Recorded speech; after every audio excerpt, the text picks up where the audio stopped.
ఆయుర్వేద మూలిక శొంఠి. అదేనండి, అల్లము ఎండితే దానిని మనము శొంఠి అంటాం కదా. అది ఎలా సర్వరోగ నివారణగా పనిచేస్తుంది అనే విషయం తెలుసుకుందాం. అల్లము పైన పొట్టును తీసేసి సున్నపు తేటలో ముంచి ఎండబెడితే శొంఠిగా మారుతుంది.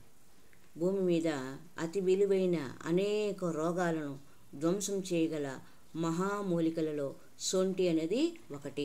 దీనిలోని అపూర్వమైన గుణాలను తెలుసుకున్న మన మహర్షులు దీని శక్తికి ఆశ్చర్యపోయి దీనికి మహా ఓషధి అని అర్థం వచ్చేటట్లుగా విశ్వభేజనం అని సంస్కృతంలో నామకరణం చేశారు.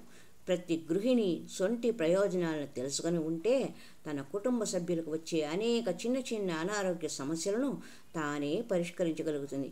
దీనిని లోనికి వాడిన తర్వాత ఇది శరీరమంతా వ్యాపించి ప్రతి అవయవాన్ని మృదువుగా లోపరహితంగా చేయడానికి తోడ్పడుతుంది.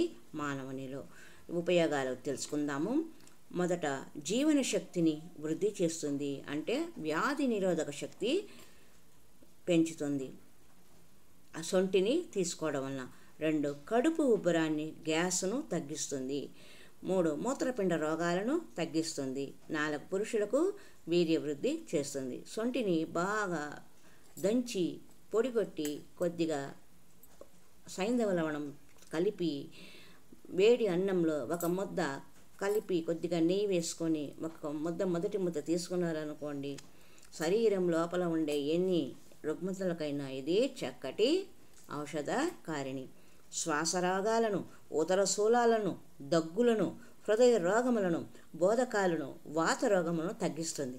ఉదరంలో గ్యాస్ ఎక్కువైనప్పుడు గుండెలో నొప్పి ఎక్కువ వస్తుంది. ఈ సమస్య కోసము పావు చెంచా శొంఠి పొడిని 1 చెంచా తేనెతో కలిపి సేవిస్తూ ఉంటే గ్యాస్ తగ్గిపోయి గుండె నొప్పి కూడా తగ్గుతుంది.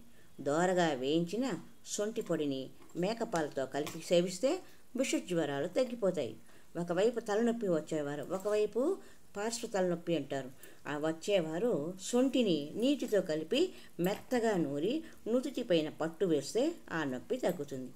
జాయింట్లలో వాపు, ఆమవాతం అని చెప్పుకున్నాం కదా, అవి వచ్చినప్పుడు దోరగా వేయించిన శొంఠి పొడిని 1/2 చెంచా మోతాదులుగా చెరుకు రసంలో కలిపి సేవిస్తూ ఉంటే ఈ సమస్య తొందరగా తగ్గుతుంది.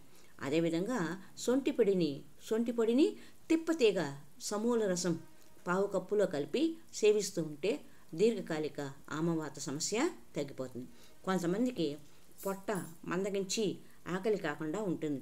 అలాంటి వారు దోరగా వేయించిన శొంఠి 50 గ్రాములు, పాత బెల్లం 100 గ్రాములు కలిపి మెత్తగా దంచి నిల్వ ఉంచుకొని రోజు 2 పూట్ల 5 గ్రాములు మోతాదులో సేవిస్తూ వస్తే మందాగ్ని హరించుకుపోయి మంచి ఆకలి పడుతుంది. ఎక్కిళ్ళు ఎక్కువగా వచ్చేవాళ్ళు పావు చెంచా శొంఠి పొడి, పావు చెంచా కరక్కాయ పొడి రెండింటిని కలిపి 1 కప్పు వేడి నీటిలో వేసి 2 పూటలా సేవిస్తూ ఉంటే దగ్గు, దమ్ము, ఎక్కిళ్ళు అన్నీ తగ్గిపోతాయి. రక్తక్షీణత వల్ల వచ్చే పాండు రోగాలకు శొంఠిని నున్నని రాతి మీద అరగదీసి గంధంగా చేసి 10 గ్రాములు తీసుకొని దానిని 50 గ్రాముల ఆవు నెయ్యిలో కలిపి నెయ్యిని కరగబెట్టి దించి ఆ నెయ్యిని రోజు ఆహారంలో వాడుతుంటే పాండు రోగం తగ్గి రక్తము వృద్ధి చెందుతుంది. అంటే శరీరం అంతా పాలిపోయినట్టుగా ఉంటుంది చూడండి, దానిని పాండు రోగం అంటారు. పక్షవాతం ఉన్నవారు దోరగా వేయించిన శొంఠి పొడి, సైంధవ లవణం పొడి రోజు 3 పూట్ల గోరువెచ్చని నీటిలో కానీ తేనెతో కానీ కలిపి ఆహారం తర్వాత తీసుకుంటూ ఉంటే క్రమంగా పక్షవాతము తగ్గుముఖం పడుతుంది. మూత్రం కష్టంగా వచ్చేవారికి శొంఠి పొడి, సైంధవ లవణం కలిపి తీసుకొని పల్లేరుకాయలతో కాచిన 1 కప్పు కషాయంలో కలిపి రోజు 2 పూటలా సేవిస్తూ ఉంటే మూత్రము ధారాళంగా వస్తుంది. నడుము నొప్పి ఉన్నవాళ్ళు రోజు రాత్రిపూట నిద్రపోయే ముందు చీటికేడు శొంఠిని 1 చెంచా వంట ఆముదంతో కలిపి తాగుతూ ఉంటే నడుము నొప్పి, పక్కటెముకల నొప్పి, ఉదరశూలము తగ్గిపోతాయి. ఇంకా ఎన్నో సమస్యలకు ఈ మహా ఔషధి పనిచేస్తుంది. ఇది శొంఠి సర్వరోగ నివారిణి ఆయుర్వేద చిట్కా. హరి ఓం తత్సత్.